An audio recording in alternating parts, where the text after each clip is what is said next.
count, I'm going to name names. You're responsible for this. Thank you.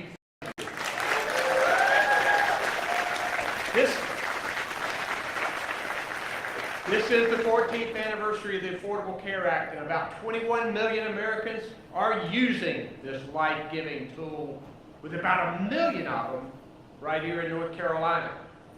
These are working folks, people who often just cannot afford health insurance any other way. But the Affordable Care Act also allows states to expand Medicaid.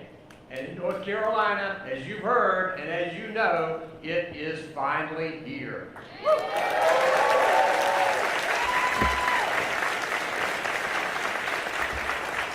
It was on December the 1st of last year. A dream and a decade in the making became a reality, and sign-ups started. And I was in an enrollment center that day, and it was amazing talking with people with tears running down their cheeks, many of them getting health insurance for the first time in their adult life. And we expect about 600,000 North Carolinians to qualify for health insurance that will change their lives and our state for the better. Medicaid expansion in North Carolina has been a long and winding road, and it goes back to President Obama, who called to congratulate us, by the way, and then Vice President Biden, who helped pass the Affordable Care Act 14 years ago. President Obama relied on Joe Biden's deep experience in Congress and his hard work to get this once-in-a-generation bill passed, and I see a couple of people, Butterfield and Etheridge, voted for this thing and got it done. And then Vice President said, remember the Vice President Biden said at the time that this was a big, big deal. And because of their relentless commitment, millions of Americans were able to get affordable health care. And they weren't turned away because of pre-existing conditions. And they weren't going to go bankrupt just trying to stay alive. Because Medicaid expansion as part of the Affordable Care Act had not been adopted by a bunch of states, including North Carolina, because for a decade, Republican legislators blocked it. But just like President Obama and then Vice President Biden, many of us knew that we could never, ever give up, and we did not. Instead, we went to work building a unique and non-traditional coalition of North Carolinians who were ready to help persuade their own Republican legislators who had opposed it. Republican county commissioners who were tired of rural hospital closures. Small business owners who just couldn't afford health care for their own employees. Uninsured North Carolinians in the coverage gap with courage, willing to share their deeply personal stories. And even tough-on-crime Republican sheriffs who knew that health care and not handcuffs was the answer to substance use disorder and the mental health crisis that occupied the time of so many of their deputies. And despite the critics who said it would never happen, despite the conventional wisdom and the naysayers, we got Medicaid expansion done. All of us, together.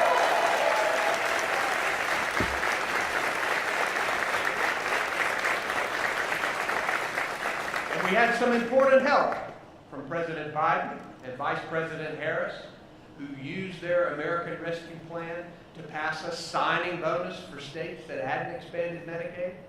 That extra $1.6 billion went a long way bringing our legislators to the table.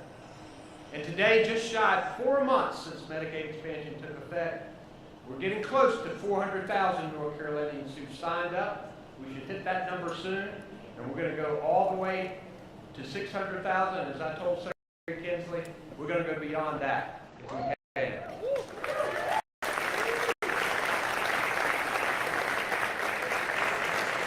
It's a very real thing. That's thousands of people like our child care workers, like our senior adult care workers who can now see a doctor when they're sick. They can get their medications without breaking the bank. And they and their families can rest a little easier at night knowing that they're covered. And now, with all of this momentum, it is our job to protect this health care from politicians who want to take it away. And they are out there. Fortunately, we have a president who isn't just protecting it, but he's working to expand it. President Biden has capped drug prices for seniors. He's capped insulin prices, and he's standing guard over one of the most important laws in our lifetime. When our health care is on the line, and surely it is now, there's no one that I would trust more than Joe Biden to be in charge.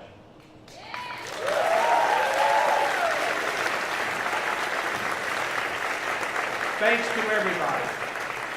God bless you, God bless the state of North Carolina, and God bless the United States of America. Thank you very much.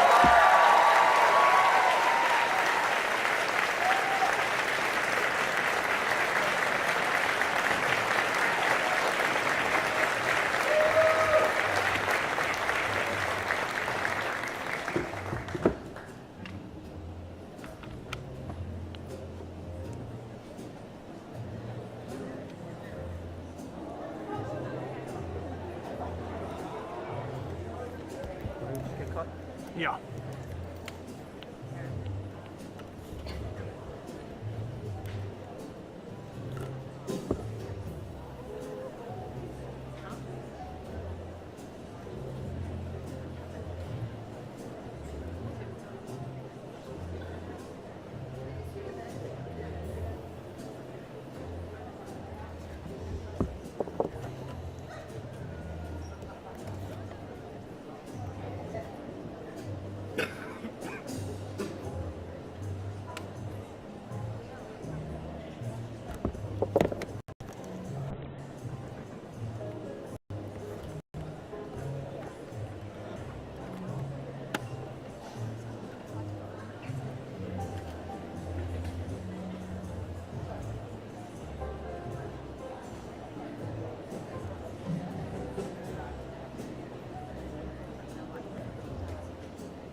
Please welcome the Vice President of the United States, Kamala Harris.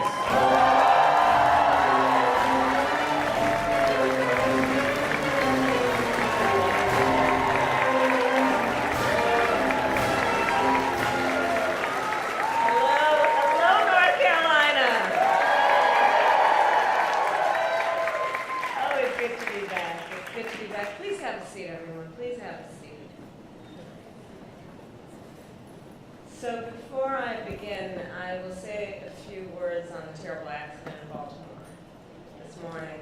I know we are all praying for the families of those who are missing and all those who have been touched by this tragedy.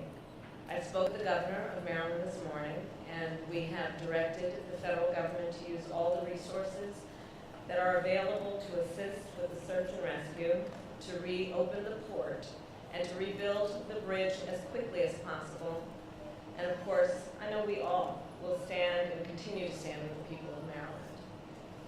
And now I will discuss the reason why we are here today.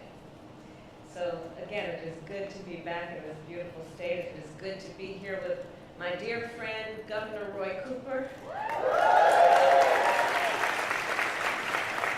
Governor Cooper and I served together as attorneys general. And so I have known his work for many years, and I will tell you, no one fights harder for the people of this state than Roy Cooper.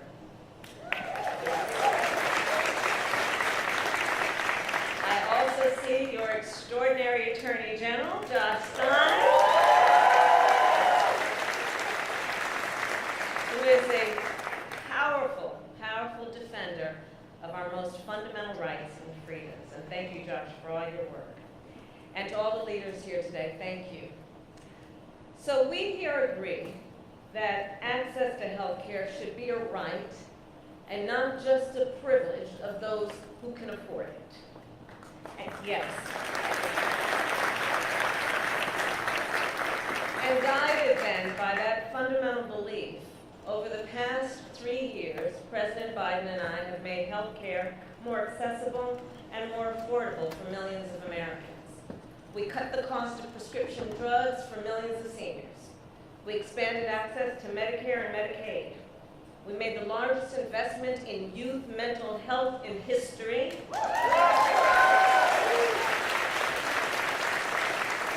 With 14,000 new mental health counselors in schools across our nation, including hundreds right here in North Carolina. And we strengthened the Affordable Care Act so that today, more Americans have health care coverage than ever before in the history of our country.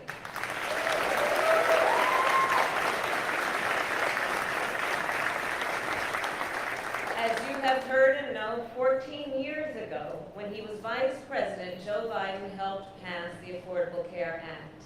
And he is without doubt one of our nation's greatest champions for affordable health care. 11 years ago, when I was Attorney General of California, I led 10 other state attorneys general to defend the ACA in the United States Supreme Court. And together, we have since signed up millions of Americans for affordable care. We have also taken on the crisis, the health care crisis of maternal mortality.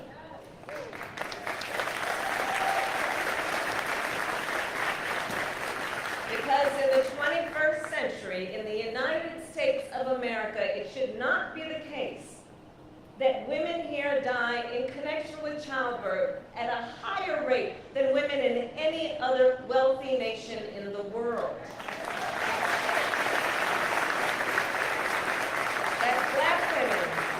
That black women are 3 times as likely to die in connection with pregnancy. Native women twice as likely to die in connection with pregnancy. Rural women 1.5 more times as likely to die. It is also the case that one of the most significant factors that contributes to this crisis of maternal mortality is that millions of women in America do not have access to adequate postpartum care. In fact, when we took office, in most states, women on Medicaid were only entitled to 2 months of coverage for postpartum care. 2 months. And only 3 states, when we took office, only 3 states in our nation offered 12 months of postpartum care. So many of you know how I am. We came in and I said, okay, let's issue a challenge, which I did, to every state in our nation. Extend postpartum Medicaid coverage from a measly 2 months to 12 months. And I am proud, North Carolina, to report so far a total of 45 states have now completed that challenge, including North Carolina. And Governor Cooper, thank you for answering the call.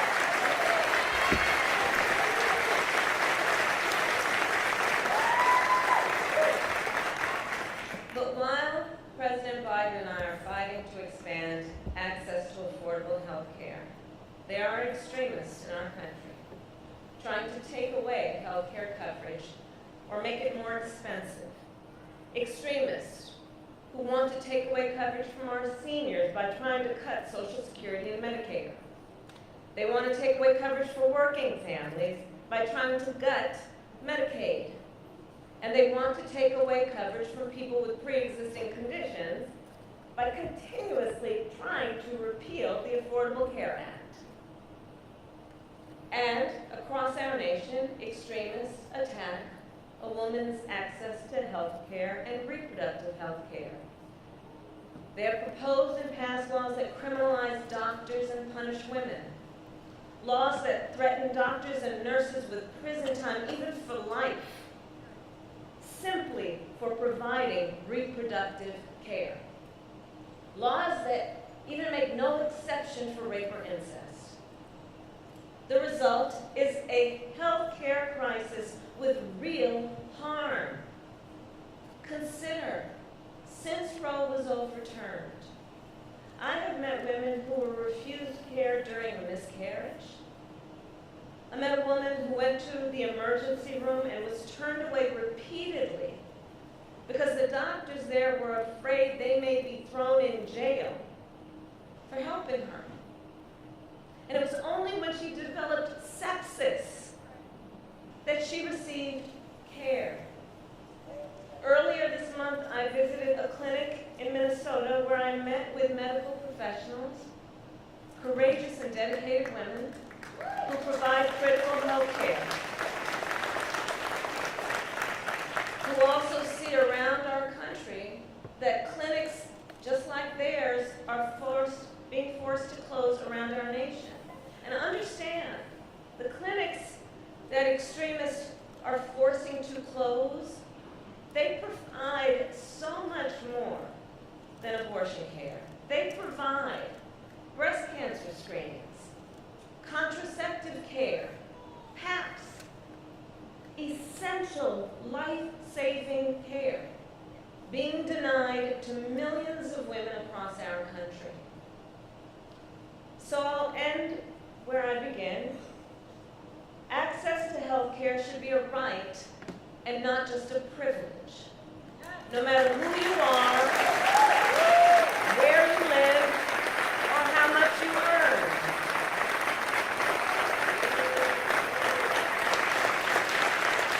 And President Biden, with your support, will continue to make sure that everyone in our country has the health care they need. And now, to say a few words about the profound impact that access to affordable health care has on a family, please join me in welcoming Lori Kelly.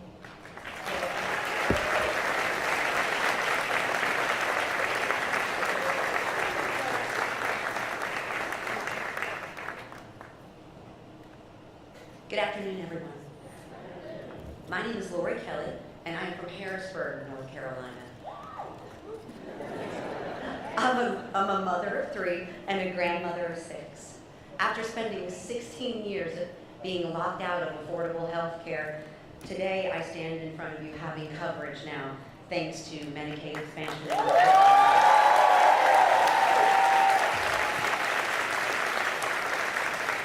In 2008, I was diagnosed with a progressive eye disease.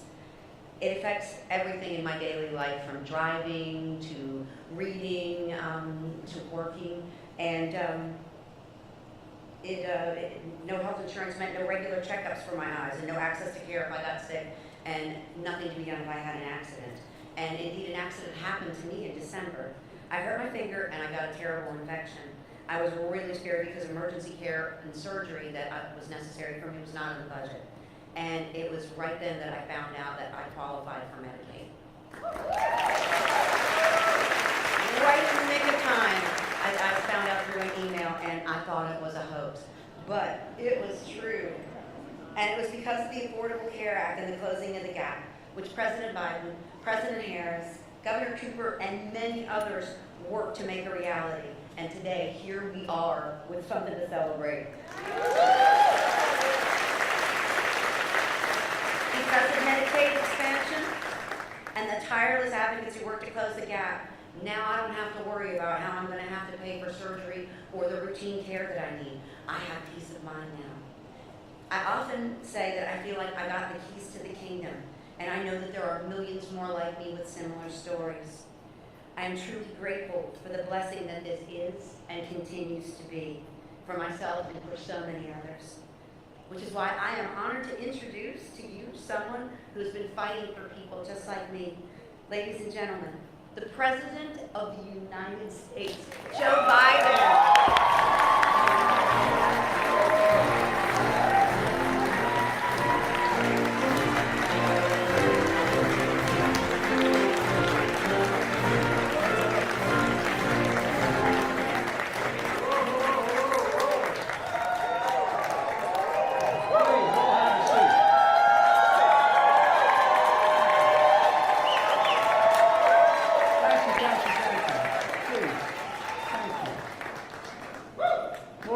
for the introduction and for sharing your story with us.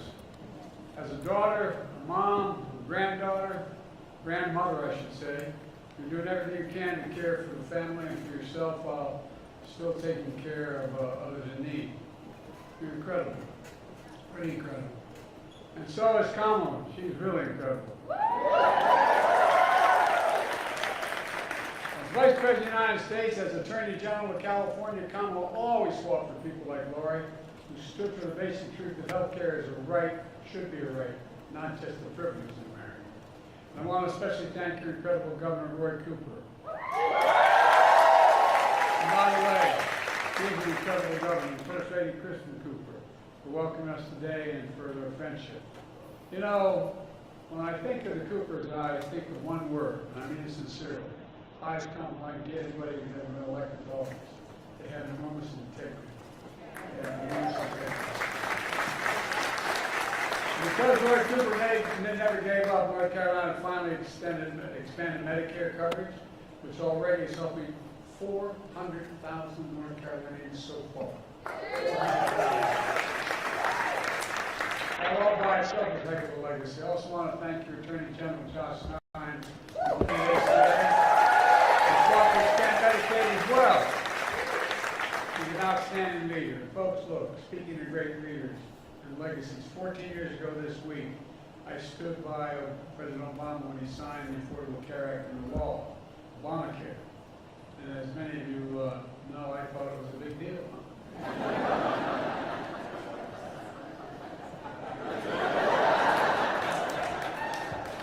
Thank God my mom went around.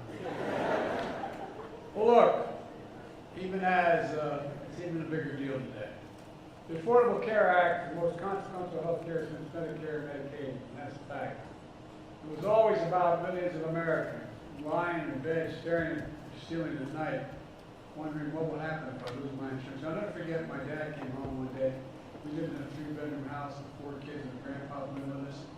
And my bedroom wall backed up to where they were. And I could hear my dad was restless as hell. Couldn't understand why. And the next morning, I was 14 years old.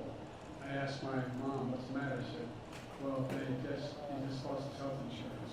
The company he worked for no longer is paying for health insurance. You know, there's a lot of people lying in bed at night staring at the ceiling, literally wondering what will happen if my spouse gets cancer or my child gets seriously ill. Well, I have enough insurance. Can we afford the medical bill? We have to sell the house. What are we going to have to do? Because of all of you in this room and across the country, we changed that and made the Affordable Care Act the law of the land.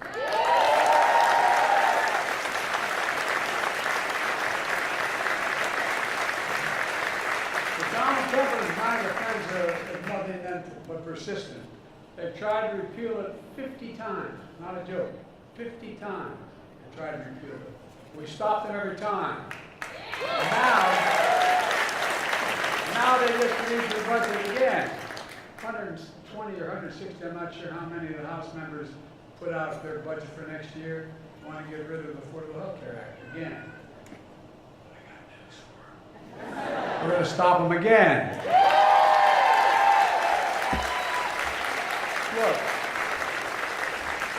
Tom and I have come back to North Carolina to celebrate the ACA and to remind all of us we can't take anything for granted. Just think back before the ACA. A patient with a heart disease, diabetes, or a child with asthma couldn't get coverage. Why? Because the insurance company considered those pre-existing conditions, allowed them to deny coverage. What about the healthcare in Delta? Everybody deserves health care. Hospitals in Delta are being bombed through this money. Money that can go here right now. You're complicit. You're complicit in genocide. What about the money in Delta?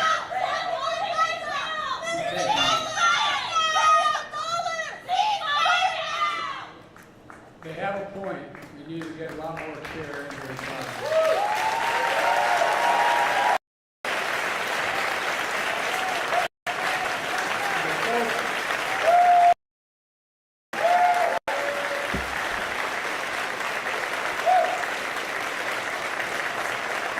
Back to the subject at hand. Even pregnancy was considered a pre-existing condition. You all know that? Well, all the young people out there, before ACA, you could kick off your parents' health care plans before you turn 26, just as you're heading out on your own. A lot has changed. For so many other people, they couldn't leave the dead-end job or start their own business because they couldn't risk losing the health care they had where they were. And imagine this, prior to the ACA, many insurance companies imposed lifetime caps on how much coverage your insurance policy can give you, lifetime caps. That meant a cancer patient would be halfway through chemo, and they reached the cap, and their insurance cut out. No, I'm serious. I know it sounds hard to believe, and then you, pray God you haven't had to go through that. The company would stop covering, and that life was put in danger. They just cut off the insurance. Think about that. At the most vulnerable point in your life, so many Americans heard these words, sorry, you're on your own. But for God's sake, this is the United States of America. We're so much better than that. And that's why the Affordable Care Act is so important, and why Kamala and I are making it stronger than ever before. Folks,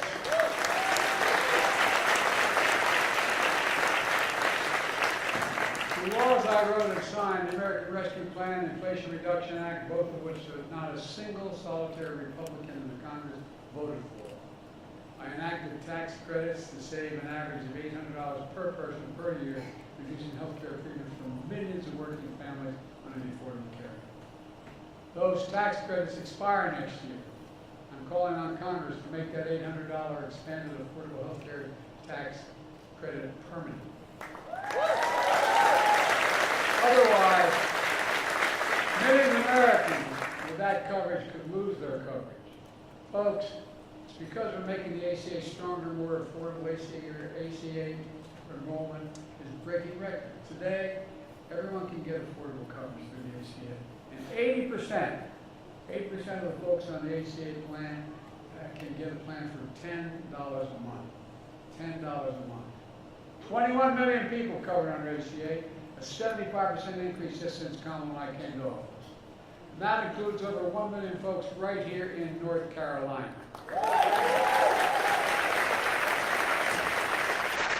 On top of that, more Americans have health care today than under any other president. And it's saving American taxpayers money. It saves money.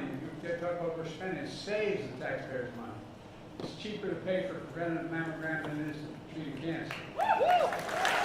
Today, 100 million Americans no longer deny health insurance because of pre-existing conditions, whether you get your insurance through ACA or not. Nearly 25 million low-income adults have gained Medicaid coverage because of ACA, including, as I said, 400,000 right here in North Carolina because of Roy Cooper.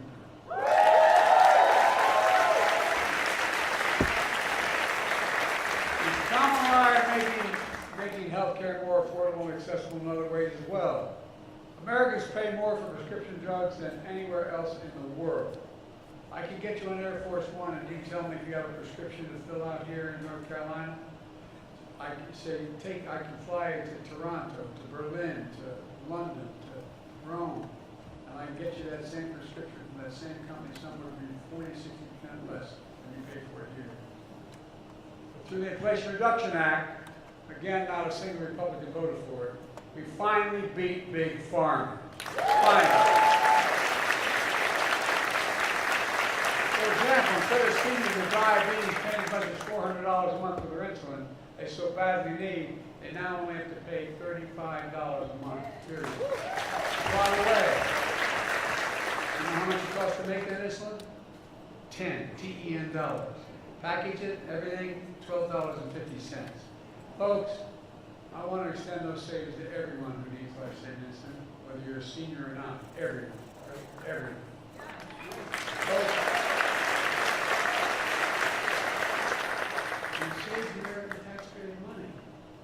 Guess what that one little act did? It saves the American taxpayers $160 billion. $160 billion. And they no longer have to pay $400, they pay $35, among other things. Folks, for people who have talked about giving Medicare the power to negotiate lower prices for prescription drugs the federal government pays, just like VA pays. I've been fighting for that since and the Congressman and I fight for that since we were almost kids in the Congress. Well, guess what? We finally got it done. Now, that's not just saving seniors money, as I said, it's saving taxpayers. The federal deficit is down by $160 million bucks in the next 10 years. Medicare no longer has to pay exorbitant prices. Because of the law I signed, Medicare is able to continue to negotiate lower prices for some other costly drugs. For example, for heart disease, for arthritis. Now it's time to go further and give Medicare the power to negotiate lower prices for even more drugs over the next decade. This, along with other nations and other actions we've taken, this first time for us, not only save lives, it's going to save the taxpayers an additional $200 billion on top of the 160. This saves money. Saves money. Because the law I signed starting next year, we cap total prescription drug costs for seniors on Medicare at $2,000 a year, no matter what the total costs are. Even for expensive cancer drugs, it costs $10,000, $12,000, $14,000, $15,000 a year. It's going to be capped at $2,000 a year and save a hell of a lot more money as well. And folks, I want to make sure that's available for everyone. That's my objective in the second term.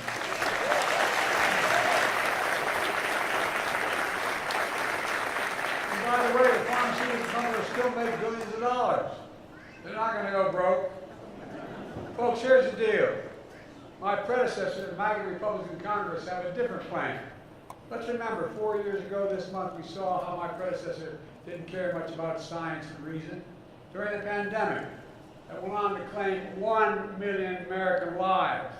For every life claimed, it's estimated there's between 8 and 10 people left behind. Trump didn't level with the American people. He told Americans all they had to do was inject bleach in themselves. Remember that? Not a joke. You think I'm making this up. Just take a real shot of UV light. Even before the pandemic, my Republican Congress were hell-bent on getting rid of the ACA. They came within one vote. With a close friend of mine, we used to argue like hell, but we spent a lot of time together over the years. But it failed because of my deceased friend John McCain going like this.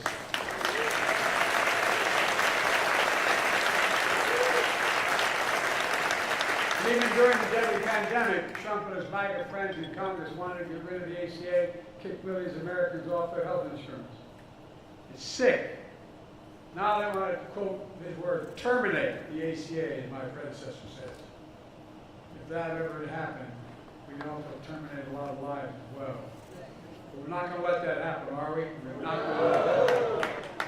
Here's what it would mean if they get rid of the ACA. Because of Donald Trump and his MAGA Republican Congress, 45 million people nationwide would lose their health insurance, including 1.4 million right here in North Carolina.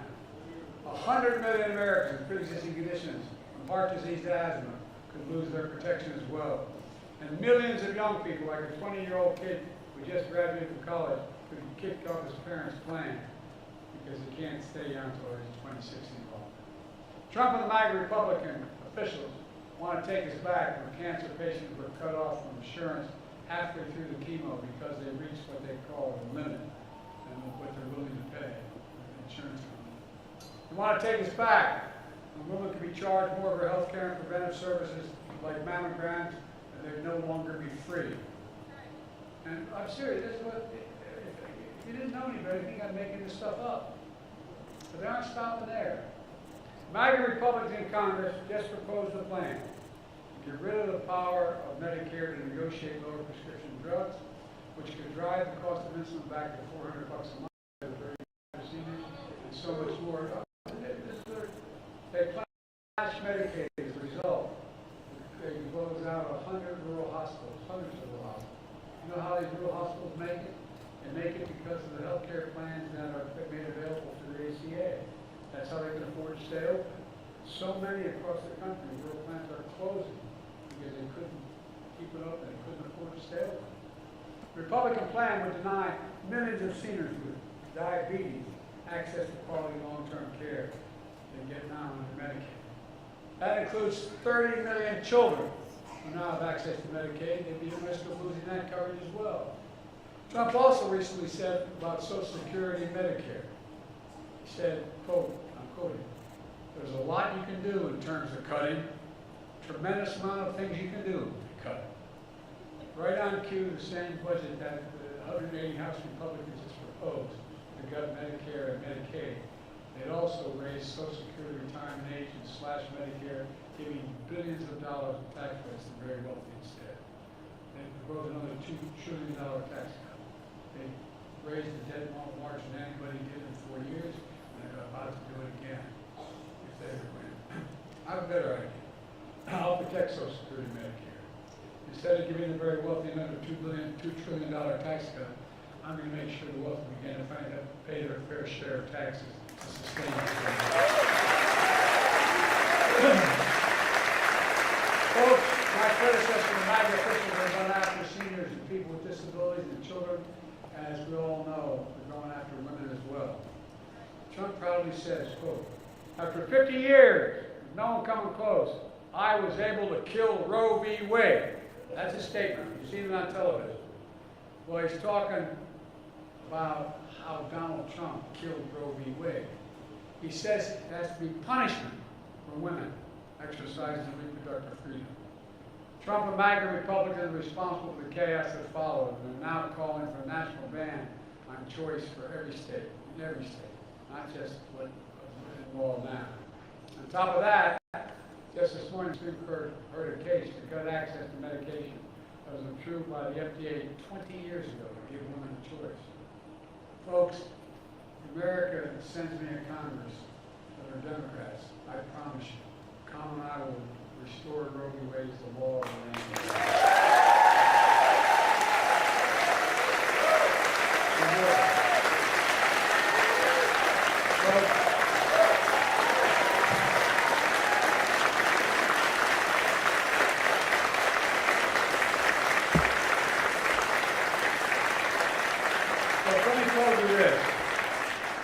History is made when you decide there's a greater risk of doing nothing rather than doing something when it comes to the health and well-being of the nation.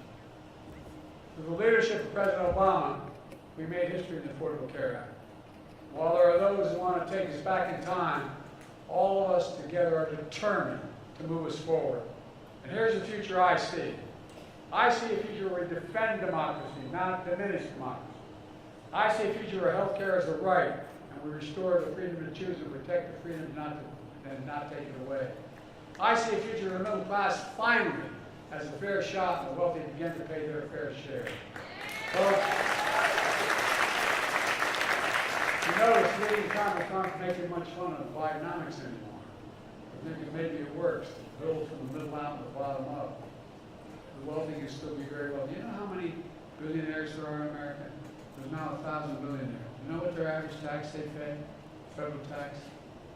8.2%. Anybody want to trade with a billionaire with a tax rate? Well, guess what? If they just pay 25%, it's not the highest bracket by a long shot. 25%. You know what that would do? That would raise $400 billion over the next 10 years. Imagine what we could do with that. We could fundamentally slash the federal deficit. We could make sure this home care is going. We could do so many things consequential, including finally making sure that we take care of Ukraine. So, I see a future where we save the planet from the climate crisis and our country from gun violence. Above all, a future for all Americans, for a country of all Americans. I'll always be president for all Americans. I've never been more optimistic about our future. And I know I'm only 40 years old. Times 2 plus 1. Look, we just remember who in God's name we are. I mean this sincerely. We're the United States of America. No, I'm serious. We're the United States of America. We're the only country in the world that's come out of every crisis stronger than we went in. The only country in the world. There is nothing beyond our capacity when we act together. Not a single thing. This is the United States of America. Let's get together and get it done. God bless you all, and may God protect our troops. Thank you.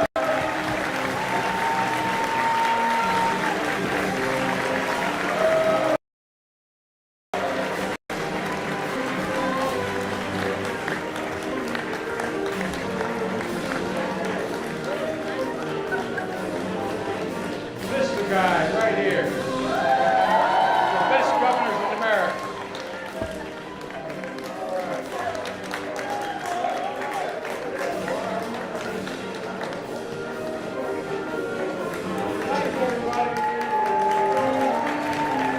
Every time I'd walk out of my grandfather's house up in Scranton, yell, "Joey, keep the faith."